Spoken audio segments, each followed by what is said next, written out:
6 Steps to Learn to Love Yourself. Do you find it difficult to have a positive self-view? Are you numb by the self-love phenomenon because you don't know how to do it and weren't raised by positive, self-affirming role models? Then you should watch this video. While we might believe that loving oneself is narcissistic and selfish, nothing could be further from the reality. Happier, better adjusted lives result from having a strong sense of self-awareness, self-worth, and self-care. Your own life is so thrilling that you never have to judge yourself against others or worry about what they are doing. Positively biased self-views are believed to be a critical component of healthy psychological functioning, influencing self-esteem, motivation, and resolve, according to researchers Eric Fields and Gina R. Cooperberg. Indeed, a self-negativity bias, or even a lack thereof, may be a factor in mood and anxiety disorders. Therefore, if you think of self-love as frivolous, you may be losing out on some incredible advantages that would last throughout your entire life. Here are a few pointers to get you started if you're looking for some realistic strategies to learn to love yourself. 1.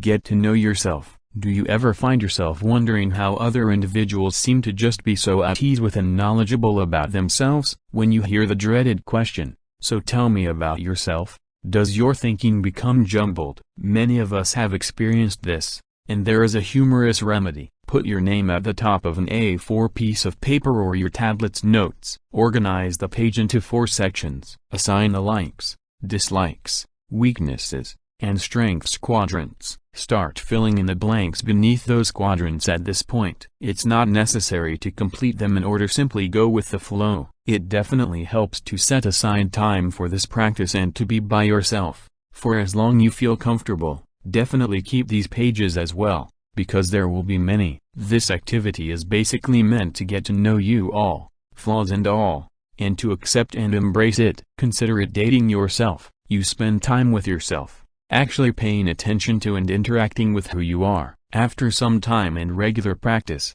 you will truly understand who you are and what you are capable of. 2.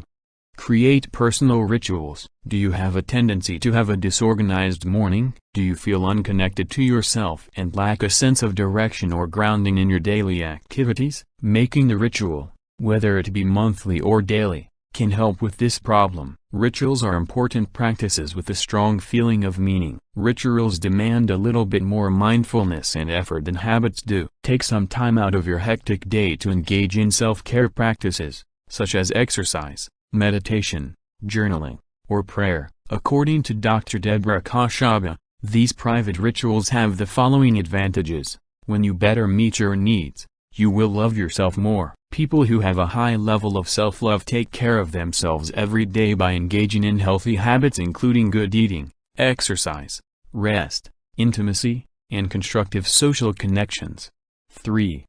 Be compassionate towards yourself. Do you frequently criticize yourself harshly? Do you hold off on starting anything until it's flawless or sufficiently close for you and still criticize yourself for not being good enough? You suffer from this conduct since it lowers your self-worth and self-esteem. You hinder your own progress and withhold compassion from yourself if you don't extend any grace toward yourself for being flawed or human. Self-compassion is comparable to compassion for others. It involves being aware of your sorrow and then showing yourself compassion and understanding. You may strive to change in ways that allow you to be more healthy and happy, but this is done because you care about yourself, not because you are worthless or unacceptable as you are, writes Kristen Neff, Ph.D., in her book Self-Compassion, The Proven Power of Being Kind to Yourself. Here, it's advised that you become in the habit of accepting all of your feelings. You acknowledge it as it is and as how you can be later rather than suppressing it or letting it entirely overpower you. Say, for instance, that you are depressed. You recognize that feeling the way you are right now is natural, and you can accept it with the assurance that it will eventually pass. 4. Avoid negative self-talk. Do you think your inner critic is harsher than other people's? Does your inner voice consistently feed your dread by saying unfavorable and discouraging things? We all experience some level of doubt from time to time as humans, but the critical self-talk has to stop when we start a new chapter in which we treat ourselves with the love we wish we possessed. What kind of language do you use with yourself when you find a flaw or make a mistake? Dr. Kristen Neff queries, do you call yourself names or do you speak in a kinder and more considerate manner? How do you feel on the inside if you are really critical of yourself? The most crucial step in learning how to create self-love is to pay attention to how you communicate to yourself internally. 5. Discover your self-love language. The following 5 love languages, namely, words of affirmations, gifts, acts of service, physical touch and quality time. These love languages can also be applied to the self in many different ways, depending on the love language that you resonate with. A viewpoint on how to apply this method for your own personal well-being was offered by Joyce Martyr, LCPC. Consider how you would treat another individual who was in a relationship with you on a daily basis. You can adopt regular self-love routines that are tailored to you and improve your mood by learning your self-love language. You may, for instance, spend money on the things you want that make your life better, or invest in your hobbies or bucket list adventures if receiving gifts is your love language. Learning to feel at ease in your own company is the goal of this. 6.